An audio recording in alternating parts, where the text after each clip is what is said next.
जगत दीदी का असली चेहरा, असली सच्चाई शायद अब आएगी ऑडियंस के सामने। जो बातें छुपी रह गई थी या गलत तरीके से बताई गई थी, कौन सही था, कौन कितना गलत था, अब उन सारी बातों पे से पर्दा हटेंगे, क्योंकि उनकी देवरानी अब कमबैक करने वाली हैं अपने हस्बैंड के साथ में, अपने परिवार के साथ में। जितने भी उन पे इल्ज़ाम लगाए गए थे, उन सब का जवाब अब उनकी देवरानी और उनका परिवार साथ बैठ कर देगा। दूसरी तरफ महल साहब की इतनी अकड़ आखिर किस काम की, जिस सोशल मीडिया ने जगत जीजाजी को आते ही सर आँखों पे बिठा लिया, आखिर वही जगत जीजाजी इतने सारे चैनल्स को उड़ाने की जिद करके क्यों बैठ गए हैं।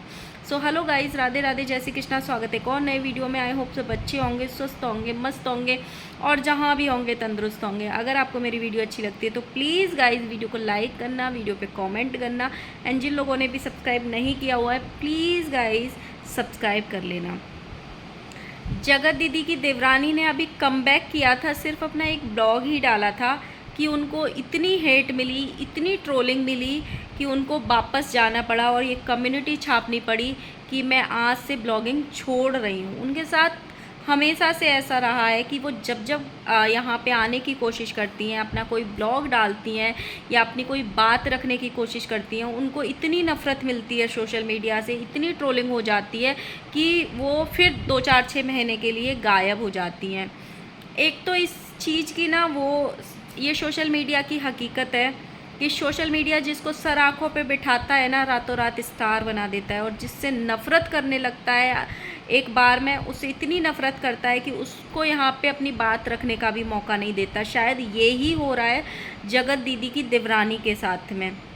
उन्होंने जब जब अपनी बात रखने की कोशिश की, जब जब यहाँ पे आना चाहा, उनको इतनी नफ़रत मिली कि हर कोई इंसान इतनी नफ़रत नहीं झेल सकता है, हर कोई इंसान इतने एलिगेशंस अपने आप पे नहीं ले सकता है, तो वो छोड़ देती हैं, फिर 2-4 महीने का गैप ले लेती हैं।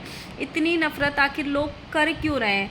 आज तक हमने कभी भी ना देवरानी का पूरा पक्ष सुना, ना उनके इन लॉज ने तो कभी भी एक शब्द बोला ही नहीं, ना उनके देवर कभी सोशल मीडिया पे सामने आए, ना ही उनके इन लॉज कभी सामने आए अपना पक्ष रखने के लिए, चाहे उन पे कितने भी इल्ज़ाम लगे, कैसे भी इल्ज़ाम लगे, लेकिन उस घर से कोई निकल के नहीं आया। अरे अगर कोई इंसान पक्ष रखना चाहता है, अपनी बात रखना चाहता है, तो एक बार उस इंसान को अपनी बात तो रखने दीजिए। ऐसा हो क्यों रहा है? जब ये लोग टिकटॉक पे रहते थे ना, जगत दीदी टिकटॉक पे जब वीडियोस बनाती थी, मैं तब से जगत दीदी को फॉलो कर रही हूँ, तब ये अपनी देवरानी के साथ में भी वीडियोस डालती थी, और मेरा विश्वास करना इतना अच्छा बॉन्ड दिखता था इनका, इतने अच्छे अच्छे वीडियोस डांस वाले और वो कॉमेडी वाले ये लोग बनाते थे। कुछ वीडियोस में इनके देवर भी आते थे, इनके हस्बैंड की डांस वीडियोस तो इतनी वायरल होती थी, बहुत वायरल होती थी, लेकिन इनका देवरानी जिठानी का इतना अच्छा बॉन्ड दिखता था वीडियोस में कि कोई बोल ही नहीं सकता कि इनके बीच में कुछ मनमुटाव कभी हो भी सकता है। भगवान ने और वक्त ने करवट ली, इनके साथ हादसा हुआ, उस हादसे के बाद ऐसी ऐसी चीज़ें, ऐसे ऐसे एलिगेशंस जगत दीदी ने अपने ससुराल पे समय समय पे लगाए हैं ना, उस चीज़ के बाद में जगत दीदी का फ़ैन बेस बढ़ता ही चला गया। चाहे वो ये कह लो सिंपैथी कार्ड खेलने के कारण हुआ, या एक पहचान बन गई थी, या जो भी कुछ था कि सोशल मीडिया ने सर आँखों पे बिठाया, सर्कल बहुत अच्छा मिल गया, रातों रात स्टार बन गई, सब्सक्राइबर्स बढ़ गए, चैनल बढ़ गया। तो जगत जीजी ने जैसे जैसे अपनी ऑडियंस को जो जो बातें बताई, हमने सिर्फ वो सुना। उन्होंने बोला कि लॉज ख़राब है, हमने वो सुन लिया। उन्होंने बोला कि मेरे को कपड़े मतलब मेरे कपड़े कोई टच नहीं करता, हमने वो सुन लिया। उन्होंने जो स्टॉक पे जो जो बोला, हमने सिर्फ वो सुना कि मुझे वहाँ से कोई कभी बुलाने ही नहीं आया, कभी किसी ने पलट के ही नहीं देखा, हमने वो सुना और हम उस पे यकीन करते चले गए। अब यहाँ पे प्रॉब्लम क्या हो रही है, सामने वाले से मतलब जब भी देवरानी का कोई ब्लॉग आता है ना, तो उसको नफ़रत की नज़र से देखती है जगत दीदी के जो अंधभक्त हैं वो, और वो जाके इतनी ट्रोलिंग कर देते हैं, उनकी इतनी ट्रोलिंग कर देते हैं कि भाई उनको ब्लॉगिंग छोड़नी पड़ती है, क्योंकि हर कोई इतना स्ट्रॉन्ग नहीं होता कि ट्रोलिंग को ले ले। अब क्या हो रहा है कि भाई एक बार उनको अपना पक्ष तो रखने दो। जो वो इंसान बात बोलना चाह रहा है उसको अपनी बात तो पूरी करने दो। इस बार भी वैसे ही हुआ। जैसे ही बट सावित्री का ब्लॉग आया, हालांकि बट सावित्री के ब्लॉग में उन्होंने कुछ नहीं बोला था, कुछ गलत नहीं बोला था। इस बार गलत शब्दों को लेके ना जगत दीदी की देवरानी थी ना खुद जगत दीदी थी। दोनों ने अपने अपने तरीके से अपनी बातों को रखा। उन्होंने भी सेम बोला कि मेरे यहाँ पे बट सावित्री खंडित है। उन्होंने भी सेम बोला कि भाई मैं भी नहीं रहती थी, मैंने भी 3-4 साल से स्टार्ट किया है। लेकिन इतनी ट्रोलिंग हुई कि उनको ब्लॉगिंग छोड़ने की कम्युनिटी भी डालनी पड़ी। इनके पास बहुत सारी ऑडियंस है, बहुत सारी ऑडियंस है। उनके पास मात्र 20-30 हज़ार की ऑडियंस है। तो जब इतने सारे लोग एक साथ ट्रोलिंग करने जाएंगे तो भाई हर किसी इंसान पे इतना जिगरा नहीं होता कि इतनी सारी ट्रोलिंग के बीच अपनी बात रख पाए। इस सब से परेशान होके इतनी ट्रोलिंग का सामना करने के बाद अब जगत दीदी का परिवार निकल के आया है। अब वो अपनी बात रखने आए हैं। एक रिएक्शन वाली दीदी के यहाँ पे जगत दीदी के देवर का कमेंट आया कि हमने बहुत ट्रोलिंग सहन कर ली है, अब सवाल आप लोग करोगे, जितने भी सवाल हैं आपके हम जवाब देंगे, अपने परिवार के साथ हम आएंगे। तो इस तरीके से उन्होंने बोला है। साथ में जगत दीदी की देवरानी भी आजकल इंस्टाग्राम पे बहुत सारे ऐसे स्टेटस लगा रही है कमबैक करने के, जिससे लग रहा है कि वो इस बार अपने परिवार के साथ कमबैक करने वाली है। उन्होंने इंस्टाग्राम पे एक स्टेटस लगाया था, इतनी बुरी भी नहीं हूँ मैं जितनी बना दी गई हूँ, सब दोगलेपन की फिल्म पड़ी है मेरे पास, सही समय का इंतज़ार कीजिए, एक एक के चेहरे रिलीज़ किए जाएंगे। कुछ लोग गलत फहमी में हैं कि हम जवाब नहीं देंगे, तैयारी थोड़ी बड़ी है, सब्र करो, पल पल का हिसाब लेंगे।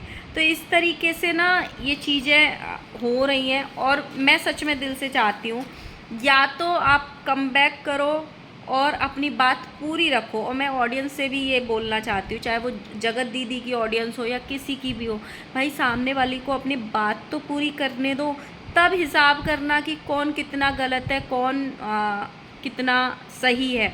पर हो क्या रहा है, इतना ज़्यादा ऑडियंस का अंतर है ना, और एक कहते हैं ना अंधभक्त होते हैं, अभी जैसे जगत भैया भी है, उनके इतने अंधभक्त है, चाहे वो आज किसी भी चीज़ का मुद्दा बना रहे हैं, भैया आप सही बोल रहे हो, भैया आप सही बोल रहे हो, भैया आप सही बोल रहे हो, वो वाली चीज़ हो रही है। तो उनका फैन बेस जो है, सब्सक्राइबर्स जो है, इतनी बड़ी ऑडियंस है कि वो लोग अपनी बात ही नहीं रख पाते हैं।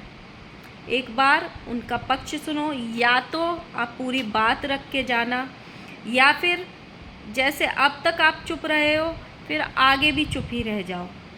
अगर आप ट्रोलिंग नहीं ले सकते हो, जैसे कि लॉस की उम्र ज़्यादा है, बूढ़े हैं, तबीयत ख़राब रहती होगी, इनके देवर की भी हमने सुना है कि उनको शुगर बीपी का प्रॉब्लम है, तबीयत ख़राब रहती है।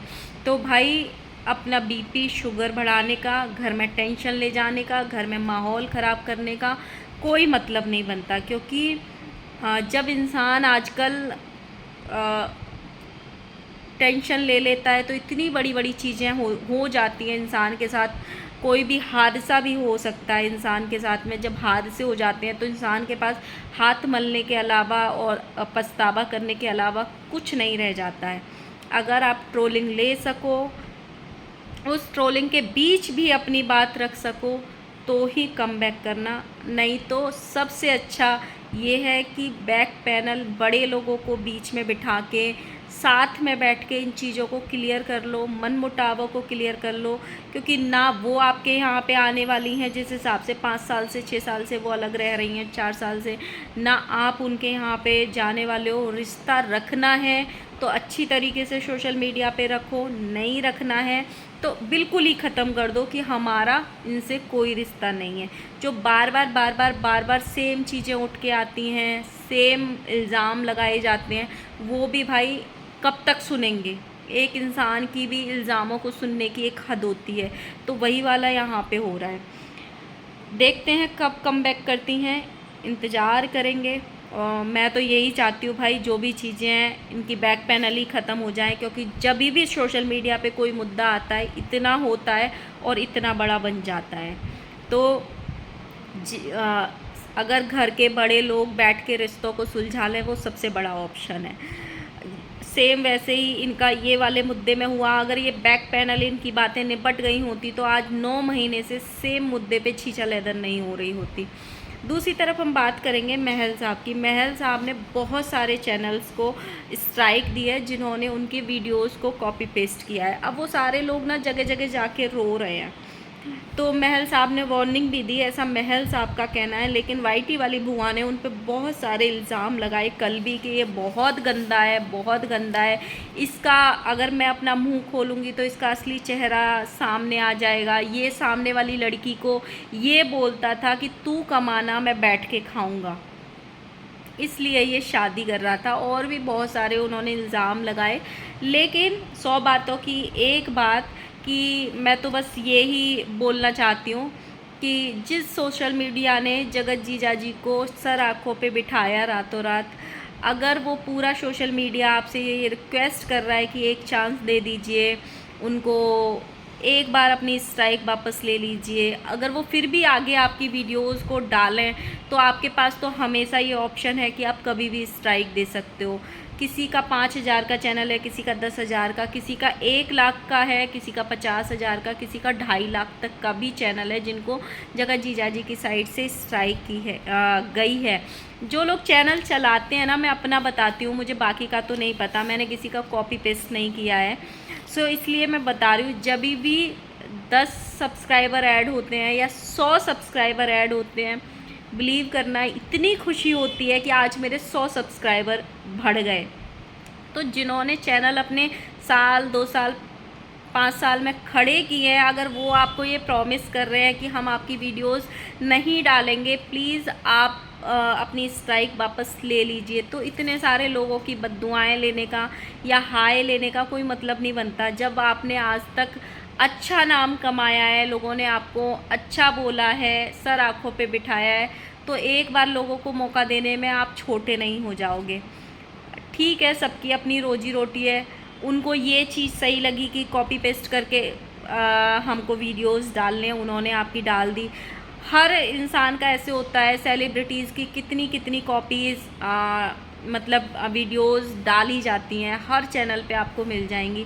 तो आप अपने आप को सेलिब्रिटीज़ समझ लीजिए कि मैं भी एक सेलिब्रिटी बन गया हूँ, इसलिए मेरी वीडियोस कॉपी पेस्ट हो रही हैं या लोग डाल रहे हैं। सो हम तो यही कह सकते हैं कि वापस ले लीजिए स्ट्राइक, क्योंकि कभी किसी की बद्दुआएं लेने से कोई मतलब नहीं बनता है। एक बार और मौका दे दीजिए उन सारे चैनल को जो भी लोग आपसे रिक्वेस्ट कर रहे हैं कि हम आपकी वीडियोस हटा लेंगे या हम आपकी वीडियोस आगे फ्यूचर में नहीं डालेंगे। देखो, क्रिएटर के पास तो हमेशा ये मौका रहता है, जैसे ही आपकी वीडियो आगे नेक्स्ट टाइम में डलेगी, आप फिर भी कभी भी उनका चैनल उड़ा सकते हो। लेकिन अगर इस बार बहुत सारे लोग आपसे रिक्वेस्ट कर रहे हैं तो आई थिंक आपको हटा लेनी चाहिए। बाकी आपका चैनल, आपकी स्ट्राइक, आपका फैसला। सो गाइज़, मिलते हैं नए वीडियो के साथ में। तब तक के लिए अगर वीडियो अच्छी लगी हो तो लाइक करना, कमेंट करना एंड सब्सक्राइब करना। Bye bye.